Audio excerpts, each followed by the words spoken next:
ओम शांति। आज की तारीख है 1 अक्टूबर 2022, अक्टूबर मास का पहला दिन। साकार महावाक्य। बाबा कहते, मीठे बच्चे, आपस में एक दो का रिगार्ड रखना है। आपस में एक दो का रिगार्ड रखना है। अपने को मियाँ मिट्ठू नहीं समझना है। अपने को मियाँ मिट्ठू नहीं समझना है। बुद्धि में रहे, जो कर्म मैं करूंगा मुझे देखकर सब करेंगे।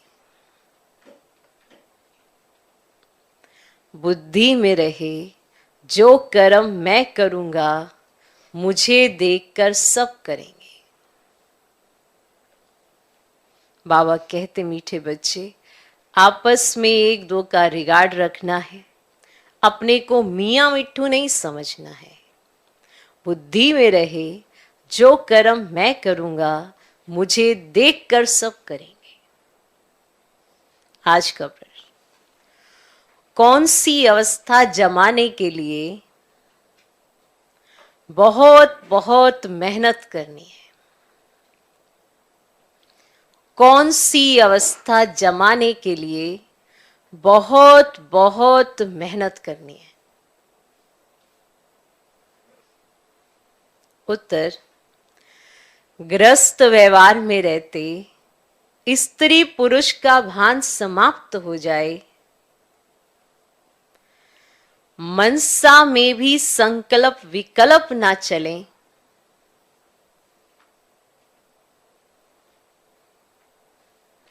गृहस्थ व्यवहार में रहते स्त्री पुरुष का भान समाप्त हो जाए, मनसा में भी संकल्प विकल्प ना चले, हम आत्मा भाई भाई हैं,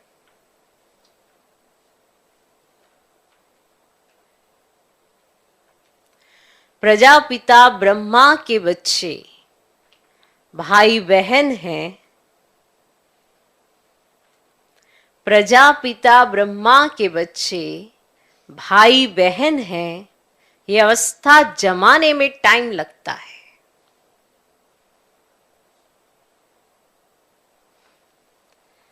साथ में विकारों की आग ना लगे,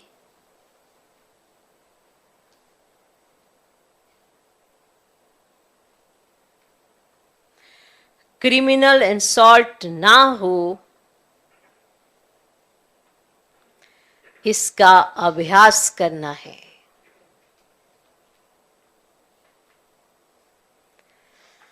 माता पिता जो सर्व संबंधों की सैक्रीन है,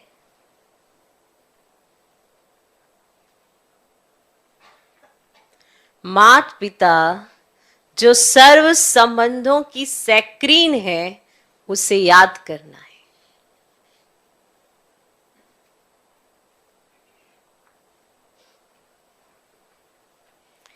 कौन सी अवस्था जमाने के लिए बहुत बहुत मेहनत करनी है? उत्तर, गृहस्थ व्यवहार में रहते स्त्री पुरुष का भान समाप्त हो जाए, मनसा में भी संकल्प विकल्प ना चले, हम आत्मा भाई भाई हैं, प्रजापिता ब्रह्मा के बच्चे भाई बहन हैं।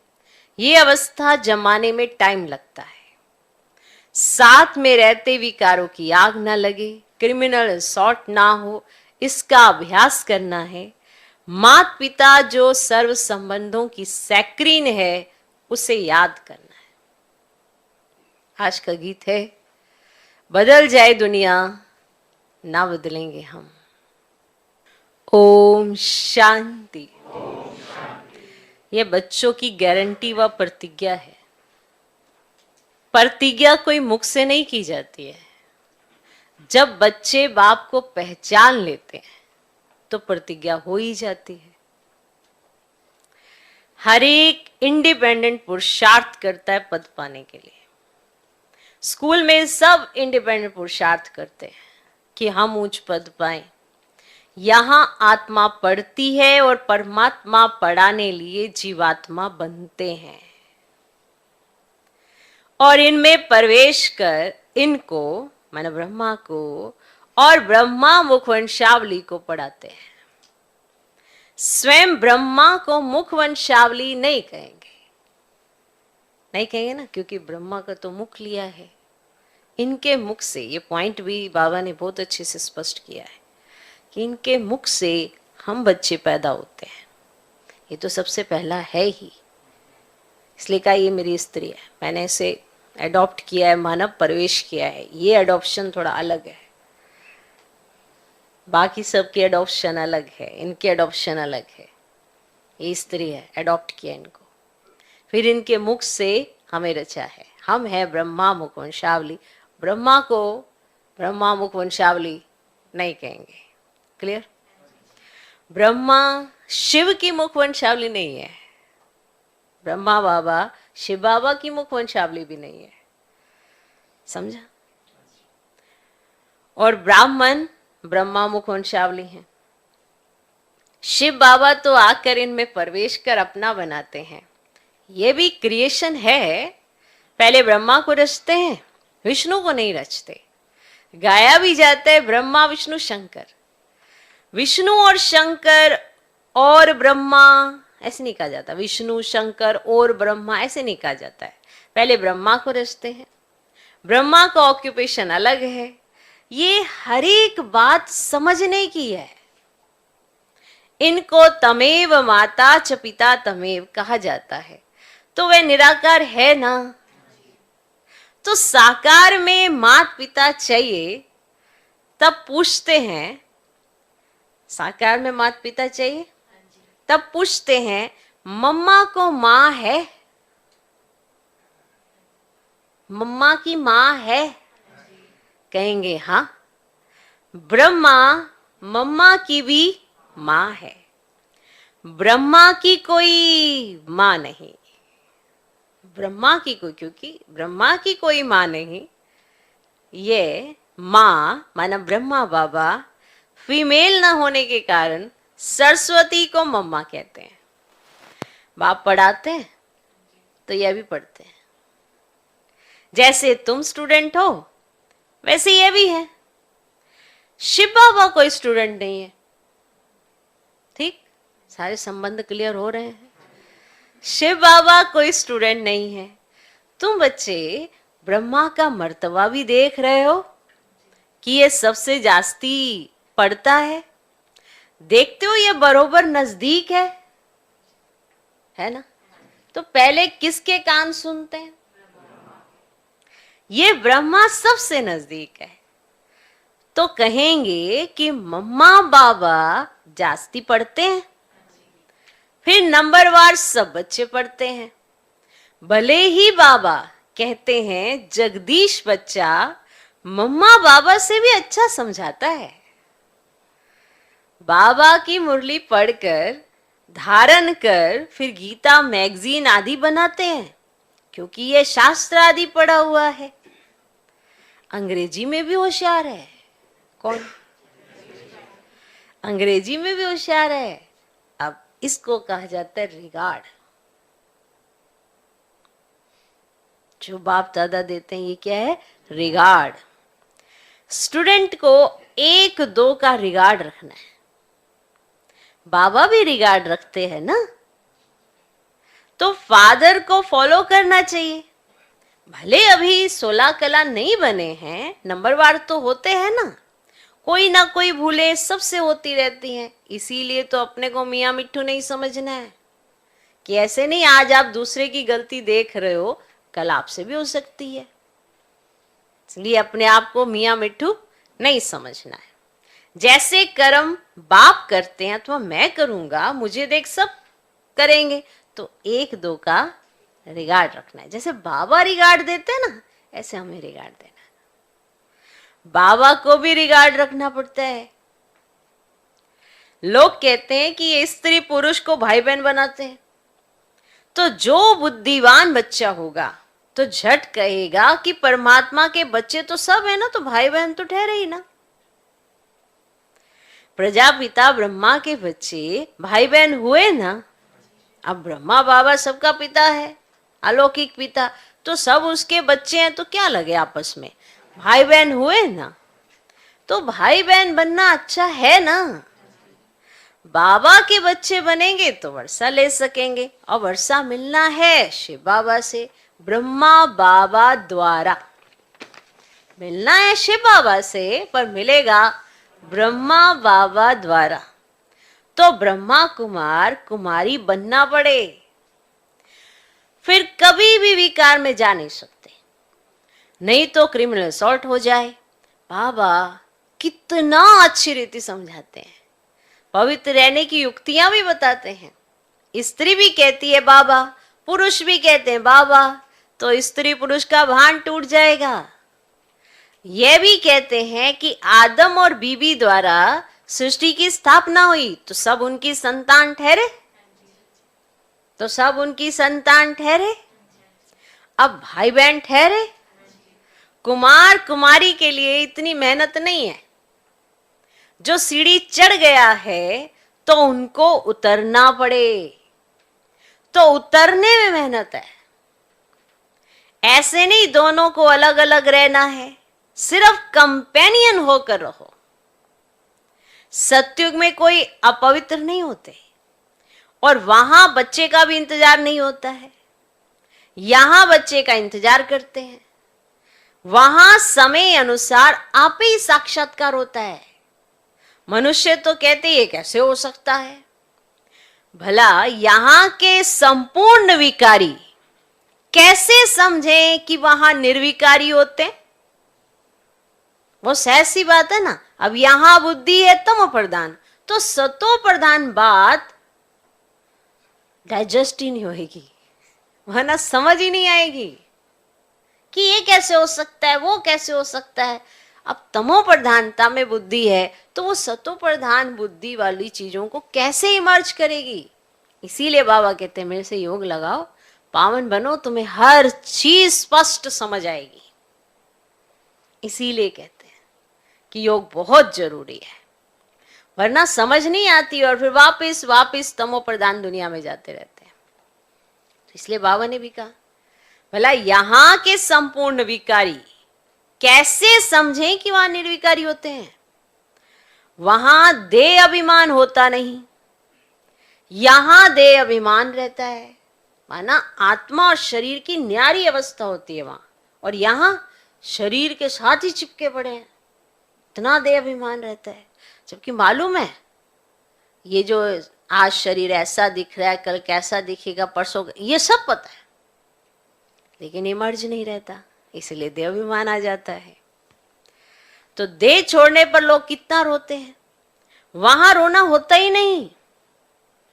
वहां समय पर साक्षात्कार होता है कि शरीर छोड़ जाकर प्रिंस बनना है।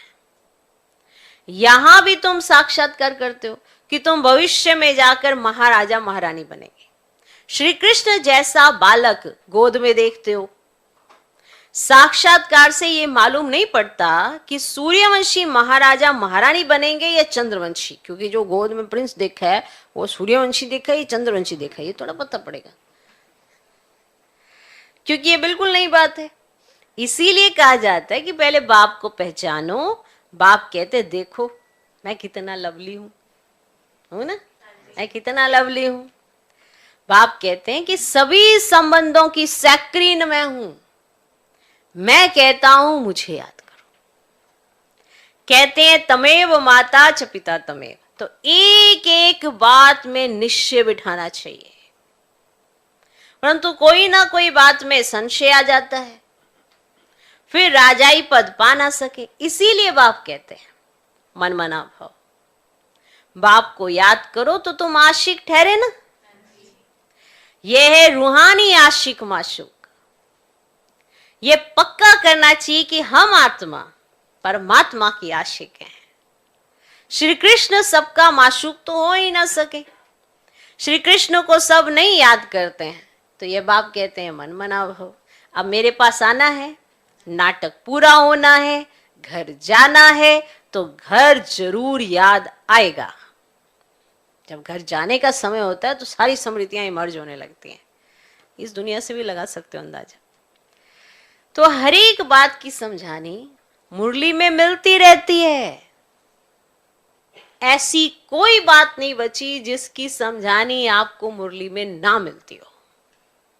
हर एक बात की समझानी मुरली में मिलती रहती है। बच्चे मुरली नोट नहीं करते, फिर वही बातें बाबा से पूछते रहते हैं।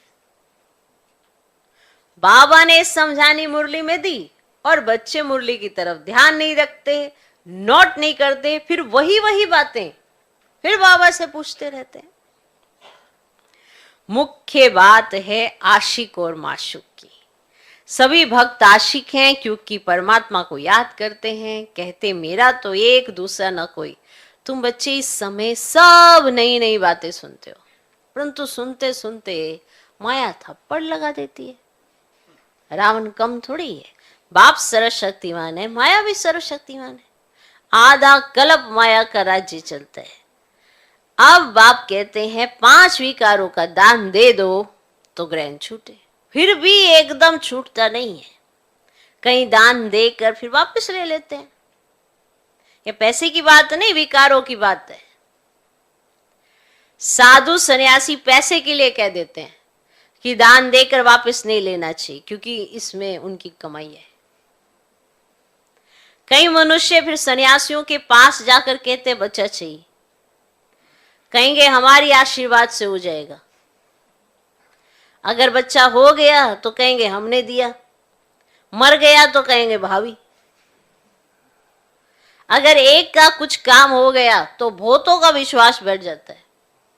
ऐसे उन्हों की वृद्धि होती है। अगर एक का कुछ काम हुआ तो दूसरों का भी विश्वास बैठ गया, ऐसे उन्हों की वृद्धि होती जाती है। एक तरफ अपनी महिमा करते हैं, दूसरी तरफ भावी। तुम इस समय अननोन वॉरियर्स हो। वे जो अननोन वॉरियर्स होते हैं उनका यादगार बनाते हैं और बड़े बड़े जाते हैं उनका यादगार देखने। कहते हैं सोल्जर्स पर फूल चढ़ाओ। अरे जिसका पता ही नहीं उनका यादगार कैसे बनेगा? अभी तुम अननोन हो अननोन, फिर तुम वेरी वेल नॉन बनते हो। अभी अननोन हो, जानता नहीं है कोई तुम्हें, फिर तुम वेरी वेल नॉन बनते हो, तुम्हारे मंदिर बनते हैं। अभी तुम गुप्त में ही राम राज्य स्थापन कर रहे हो। अच्छा, मीठे मीठे बच्चे, सिकिलदे बच्चे बने हो ना? मीठे मीठे बच्चे, सिकिलदे बच्चे बने हो ना? मीठे मीठे सिकिलदे बच्चे। तो बाबा ने चाहा मीठे मीठे बच्चे, सिकिलदे बच्चे बने हो ना? 5000 वर्ष के बाद मिले हो। किसी का गुम हुआ बच्चा अगर मिल जाए तो, किसी का बच्चा गुम हो गया और वो मिल जाए तो माँ बाप को कितनी खुशी होगी। बच्चा भी बाबा बाबा कहता रहेगा। तो अभी विनाश होता है और तुम गुम हो जाते हो, अर्थात बाप से बिछुड़ जाते हो। फिर कल्प के बाद बाप से मिलते हो तो माँ बाप का कितना प्यार रहता है। आधा कल्प तुम सुख भोगते हो, फिर धीरे धीरे दुखी होते हो। अब सन्यासी तो कहते हैं सुख काग विष्टा के समान है, अब वे भी विकार के लिए कहते हैं। गुरु नानक ने भी कहा है मूत पलीती कपड़ धोए, कौन धोएगा? अब एक परमात्मा ही है जिसको कहते हैं कि एक ओंकार सतनाम। अब सिख लोग ये गाते रहते हैं, ऐसे गाते हैं ना। तो इस ज्ञान में तुम बच्चों की बुद्धि बड़ी शुरुड़ चाहिए, माना सियाणी बुद्धि, सियाणी। तो इस ज्ञान में तुम बच्चों की बुद्धि बड़ी शुरुड़ चाहिए, माना सियाणी चाहिए, क्योंकि आत्मा को जगाना होता है। तो आत्मा भी शुरुड़ बनती है। कोई कोई तो बहुत अच्छे शुरुड़ बुद्धि हो जाते हैं। माताएं कन्याएं बहुत अच्छी खड़ी हो जाती हैं। नहीं तो माताएं बैठ पति को समझाएं, इसमें बड़ी हिम्मत और निर्भयता चाहिए। बाकी तो सब नरकवासी हैं, दुर्गति में। वे तो भक्ति में खूब नाचते ताली बजाते रहते हैं, सदगति तो होती ही नहीं। और तुम बच्चे सदगति में जाने के लिए बिल्कुल चुप रहते हो।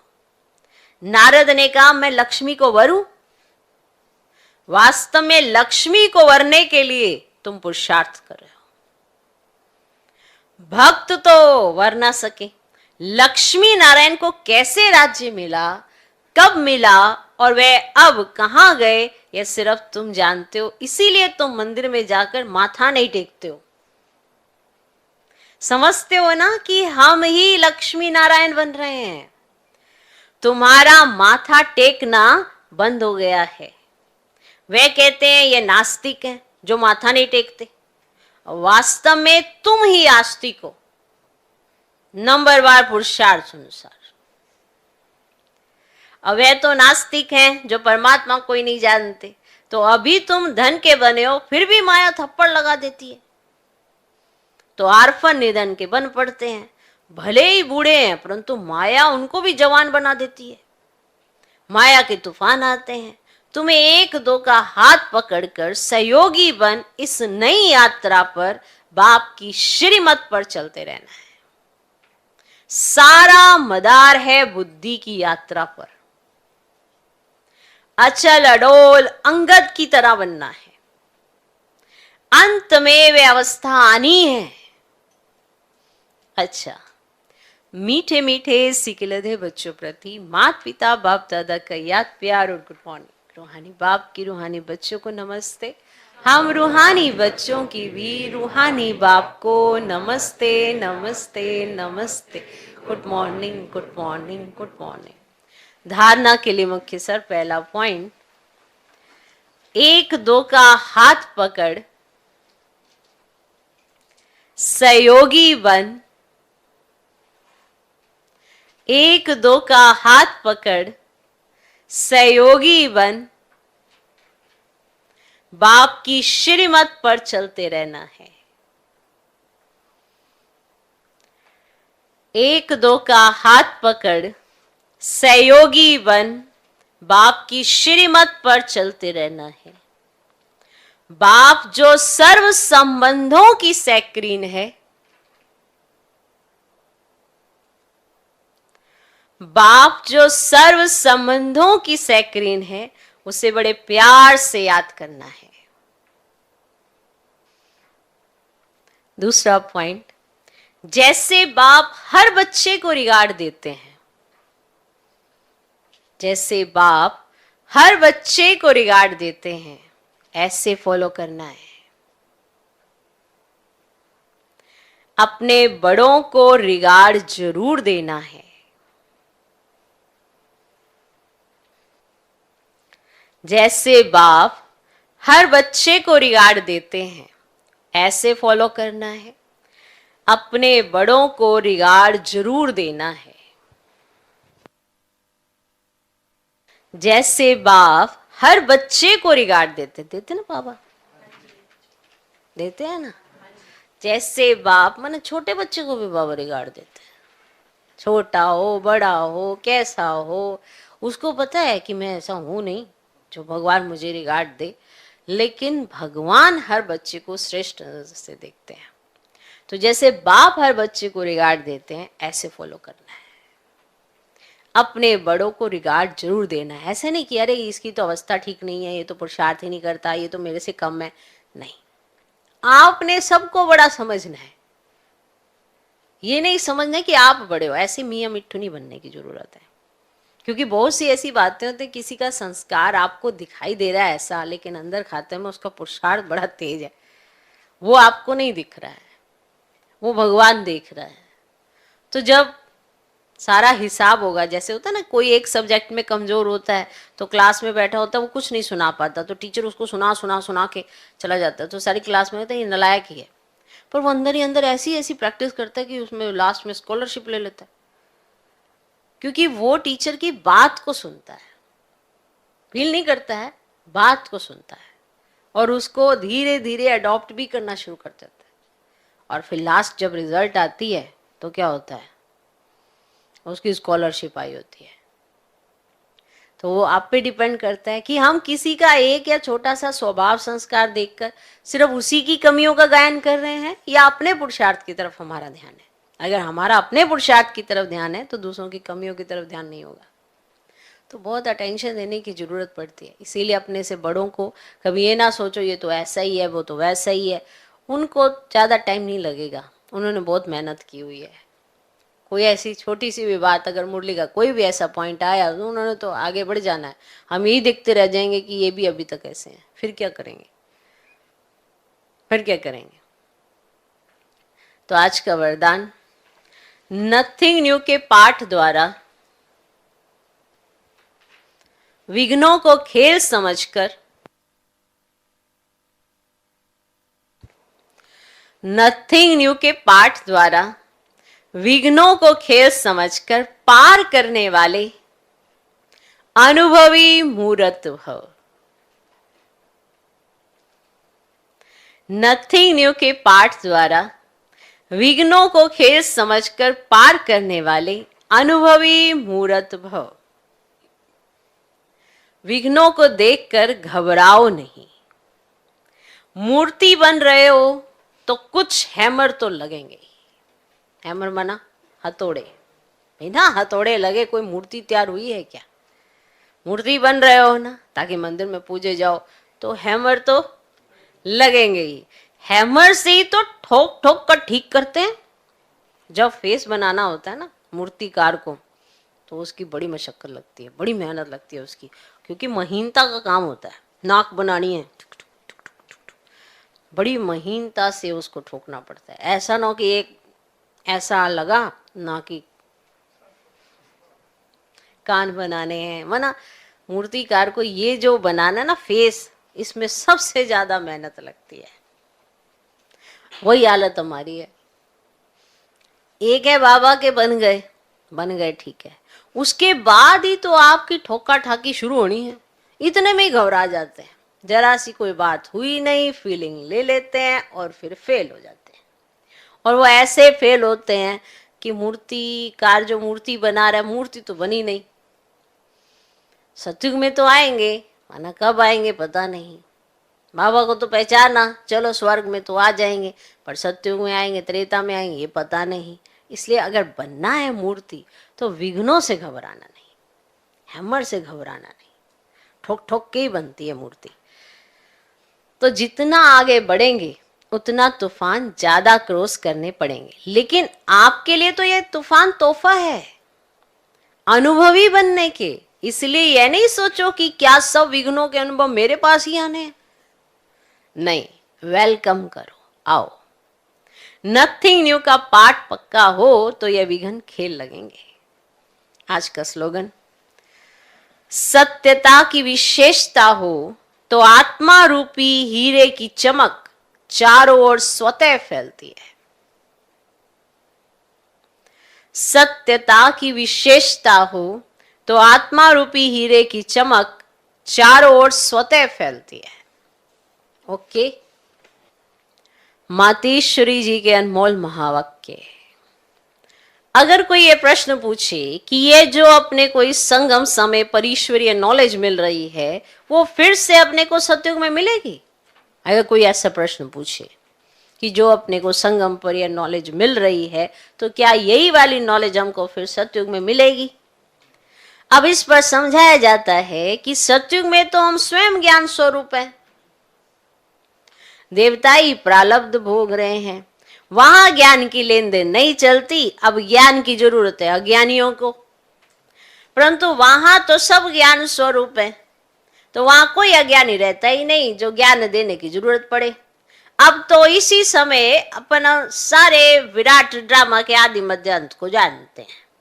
आदि में हम कौन थे, कहां से आए, और मध्य में कर्म बंधन में फंसे, फिर कैसे गिरे, और अंत में हमको कर्म बंधन से अतीत और कर्मातीत देवता बनना है। तो जानते हैं ना इस समय। तो जो पुरुषार्थ अब चल रहा है ना, जिससे हम भविष्य प्रारब्ध सत्युगी देवताएं बनते हैं, अगर वहां हमको ये मालूम होता कि हम देवताएं गिरेंगे, तो ये ख्याल आने से ही खुशी गायब हो जाती। तो वहां गिरने की नॉलेज नहीं है, तो ये ख्यालात वहां नहीं रहती। हमको इस नॉलेज द्वारा अब मालूम पड़ा है कि हमको चढ़ना है और सुख की जीवन बनानी है। फिर आधा कल्प के बाद अपनी प्रारब्ध भोग, फिर अपने आप को विस्मृत कर माया के वश होकर गिर जाते हैं। यह चढ़ना और गिरना अनादि बना बनाया खेल है। तो यह सारी नॉलेज अभी बुद्धि में है, यह नॉलेज सतयुग में नहीं रहती। अब दूसरा, कई मनुष्य ऐसे समझते हैं कि हम जो भी कुछ कर्म करते हैं ना, चाहे अच्छे चाहे बुरे कर्म करते हैं, उनका फल अवश्य मिलता है। जैसे कोई दान पुण्य करते हैं, यज्ञ हवन करते हैं, पूजा पाठ करते हैं, वो समझते हैं कि हमने ईश्वर के अर्थ जो भी दान किया वो परमात्मा के दरबार में दाखिल हो जाता है। माना कुछ भी किया तो वो परमात्मा के दरबार में दाखिल हो जाता है। जब हम मरेंगे तो फल अवश्य मिलेगा और हमारी मुक्ति हो जाएगी। जैसे वो दान पुण्य यज्ञ तप, इसको समझते हैं कि हमारी मुक्ति तो हो जाएगी, हमने ये बहुत कर रखे हैं, हमें मुक्ति तो मिल ही जाएगी। परंतु ये तो हम जान चुके हैं कि इस करने से कोई सदा काल के लिए फायदा नहीं होता। यह तो जैसे जैसे कर्म करेंगे उससे अल्पकाल क्षण भंग और सुख की प्राप्ति अवश्य होती है, वो भी अल्पकाल के लिए होती है। मगर जब तक ये प्रैक्टिकल जीवन सदा सुखी नहीं बनी है, तब तक उसका रिटर्न नहीं मिल सकता। भले हम किससे भी पूछेंगे, ये जो भी तुम करते आए हो, ये करने से तुम्हें पूरा लाभ मिलता है? मानो कोई यज्ञ तप कर रहा हो तो उससे पूछो, ये करने से आपको पूरा लाभ मिलता है? उनसे पूछो। अगर हम किसी से भी पूछेंगे तो ये सुनने से वो लाजवाब, मानो उनके पास कोई जवाब ही नहीं होगा, हो जाते हैं। अब परमात्मा के पास दाखिल हुआ या नहीं हुआ वो हमें क्या मालूम। जब तक अपनी प्रैक्टिकल जीवन में कर्म श्रेष्ठ नहीं बने हैं, तब तक कितनी भी मेहनत करेंगे तो भी मुक्ति, जीवन मुक्ति प्राप्त नहीं करेंगे। कोई सोचे यज्ञ तप दान पुण्य करने से मुझे मुक्ति मिल जाएगी, तो ये संभव नहीं है। जब तक आपकी प्रैक्टिकल जीवन में श्रेष्ठ कर्म नहीं हुए, तब तक आपको मुक्ति, जीवन मुक्ति नहीं मिल सकती। क्लियर? अच्छा, दान पुण्य किया, लेकिन उस करने से कोई भी कर्म तो नहीं भस्म हुए, फिर मुक्ति, जीवन मुक्ति कैसे प्राप्त होगी? भले इतने संत महात्माएं हैं, जब तक उनको कर्मों की नॉलेज नहीं है, तब तक वो कर्म अकर्म नहीं हो सकते, ना वे मुक्ति, जीवन मुक्ति को प्राप्त करेंगे। तो उनको भी ये मालूम नहीं है कि सत्य धर्म क्या है और सत्य कर्म क्या है। सिर्फ मुख से राम राम कहना, इससे कोई मुक्ति नहीं होगी। बाकी ऐसे समझ कर बैठना कि मरने के बाद हमारी मुक्ति होगी, ऐसे को भी बेसमझ ही कहा जाएगा।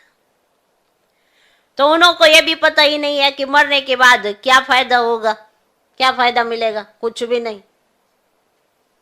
बाकी तो मनुष्य अपने जीवन में चाहे बुरे कर्म करे चाहे अच्छा कर्म करे, वो भी तो इसी जीवन में भोगना है। माना अच्छे कर्म करोगे, श्रेष्ठ कर्म तो करने पड़े ना, तभी तो मुक्ति, जीवन मुक्ति होगी। ऐसे नहीं दान पुण्य करने से आपको मुक्ति मिल जाएगी।